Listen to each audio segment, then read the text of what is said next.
देखबौ के बैठ के किया रे गछौड़ी नाच नहीं ना तू उठ के तोहर नाच नहीं देखबौ के बैठ के अच्छा जियै जिला मधुबनी त मारू हेतै रे छौरा डीजे वाला हमर भता आ सब बड़ा संभाल लेते चाही लाठी भाला चले तलवार आ सब के संभाल लेते छौरा डीजे वाला हमर भता आ सब बड़ा संभाल लेते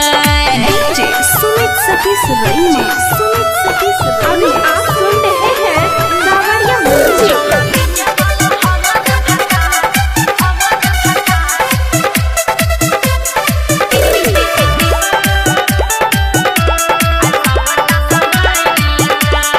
तोरा एहन एले कते नचनिया हमरा ने बुझे छौरा ठंडा रे पनिया चल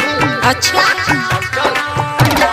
तोरा एहन एले कते नचनिया हमरा ने बुझे छौरा ठंडा रे पनिया चढ़ल जवानी पे राखै के परदा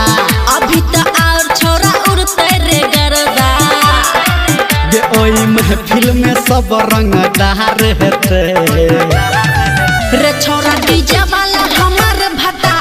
ऐसा बड़ा संभाल लेता चाहे लाठी भाला चले तलवार ऐसा के संभाल लेता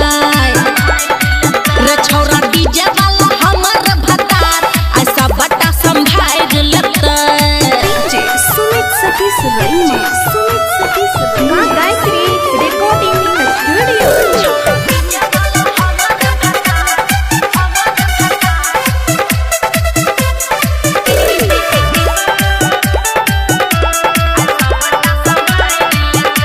गे कर न छौरी तू कोनो नादानी अनरे अखरा में गाते तू जानी अच्छा हाँ गे कर न छौरी तू कोनो नादानी अनरे अखरा में गाते तू जानी धर्मेंद्र निरमलिया की कहते डीजे पे गाना हा ओकरे रे रहते गे समियाना के तोहर उखाड़ देते त सुन रे छौरा डीजे वाला हमर भता ऐसा बड़ा संभाल लेता